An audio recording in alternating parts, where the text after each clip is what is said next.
Hello, this is Tola from Trifold Productions with another Blender quick tip.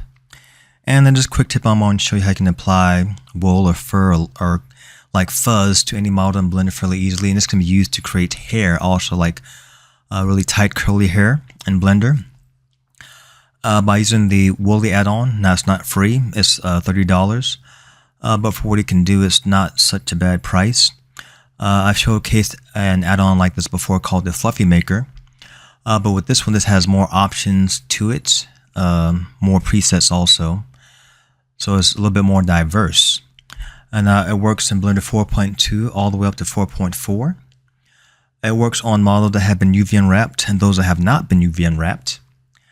Works in EV and in cycles, and obviously cycles is better because it has a more realistic look to it.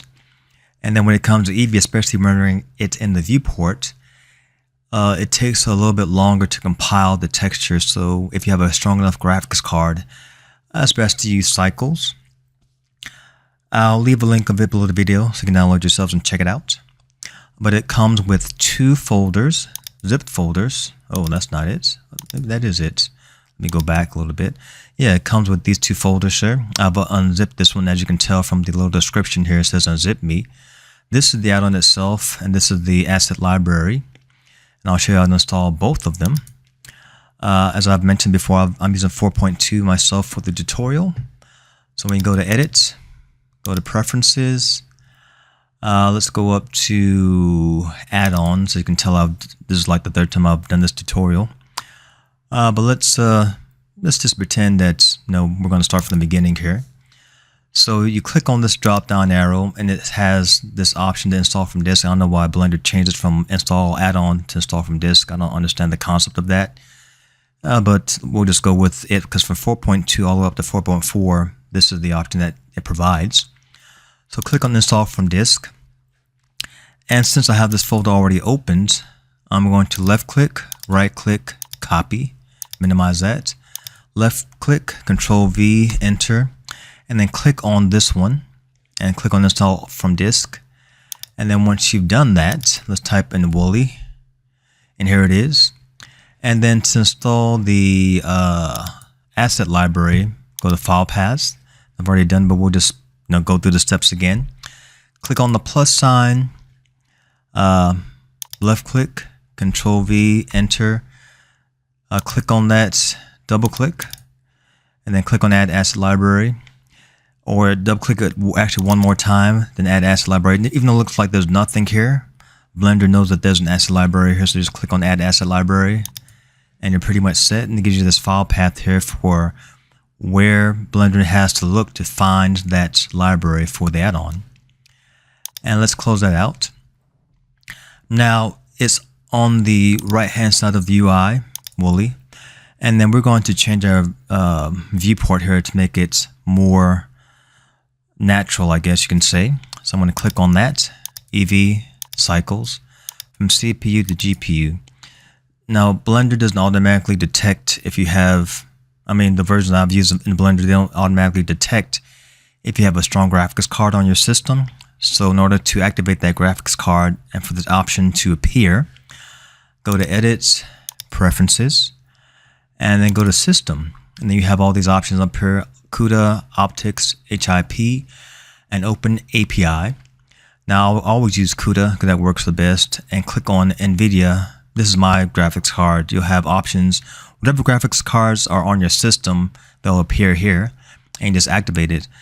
And the concept that Blender has is that if you activate this and this at the same time, it's supposed to render faster.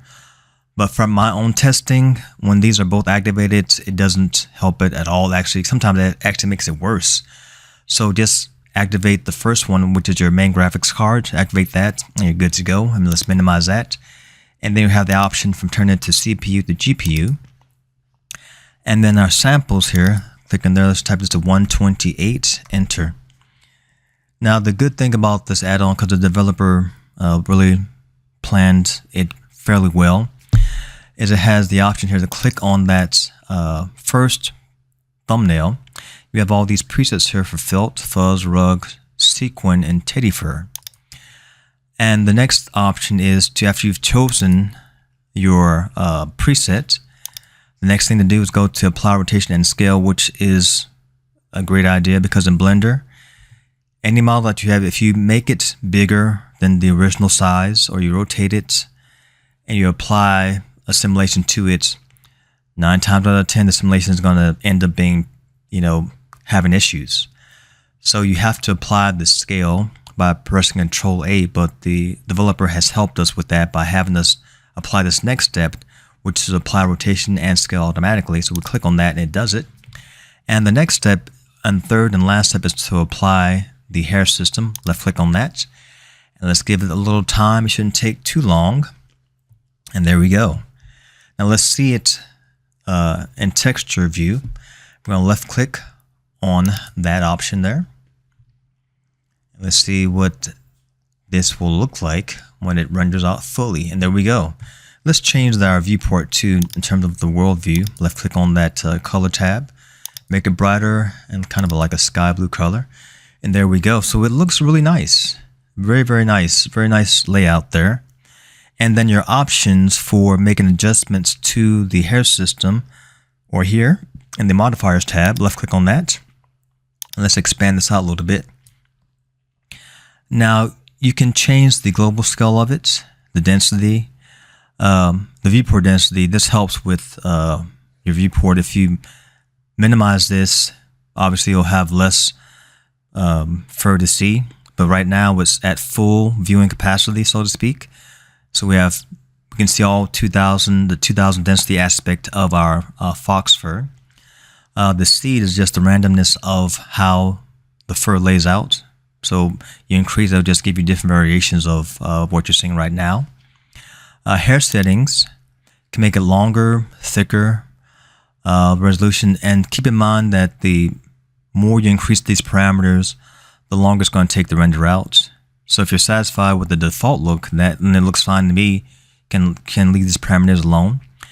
You can change the clumping and so on and so forth.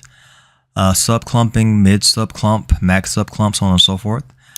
Click on that, you can change all the noise textures and so on and so forth. You can animate it, it's masking and so on and so forth. So it's got a lot of options in terms of getting different looks of the way the fox fur lays on your model.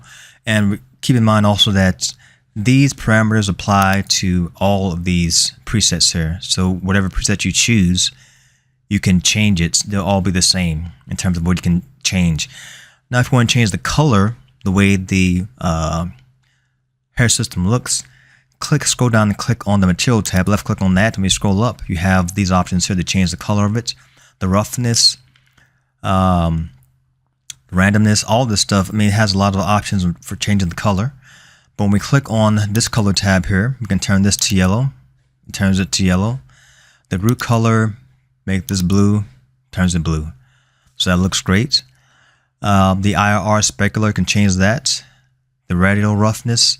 So it's got all these options here for adjusting the way the fur looks and lays on your model. Now, one thing I always tend to do and like to do is see how well the add-on works on a model that has not been made in Blender. I already have a scene set up for that, so I'm going to go to File and Open Woolly Test. Don't save. Now I've imported this shirt from outside of Blender, so let's see how this looks, how the add-on works on this model here. Once again, we're going to change the settings here in terms of the view of it. So Eevee, the cycles, CPU, the GPU, maximum samples 1, 2, 8. 1, 2, 8, enter. Change our world color, lighten it up a little bit, sky blue color, sorry about that. And left click on our tab there, and our shirt already has a texture applied to it, which is fine. So we're going to go back to the add-on and let's click on something different. Let's click on teddy fur, click on that. As a first step, the second step, because I have to scale this down. So I'm going to click on the apply rotation and scale, left click on that. And then add hair system, let's see what happens. Oh, okay, that looks nice. Had no issues applying that, the hair system to the fur, to the shirt, my tongue twister, applying the teddy fur to our shirts, and that looks nice. Once again, the parameters are here for you to change up as you want. They're all here still the same parameters. And the same thing with the color here too. You can change the color to something different. Blue, lighten it up a little bit, green, red. And the last thing I want to showcase before I end the tutorial is the asset library. So I'm going to go to File again, New, General, Don't Save. I'm going to split our window up here. When you hover your mouse over a corner in Blender, it turns into a crosshair. And then you can left click and drag to separate your window. Left click on that icon there, go to Asset Library, and we're going to go to Woolly version 2. And let's delete that cube. And you can just drag these in. These are textures here, and these are models of buttons with woolly thread going through them. You have all kinds of stuff here with little nicks and knacks so you can use on your models. So you just left click and drag. I mean, if you want to bring in a button, just left click and drag this over. Just add the collection. And there you go. There's your button there. If you want to change the texture, just left click and drag this texture over on top of the button. It'll change the texture. So it's a nice little add-on. It's got a lot of nice little things attached to it. Specifically the woolly fur aspect of it, which works really great. Yeah, and that's today's Blender quick tip. Hope you guys download it and check it out for yourselves and give it a walkthrough. And hope you guys, gain something from the tutorial. Remember to like and subscribe, and I'll see you guys on the next one. All right, adios.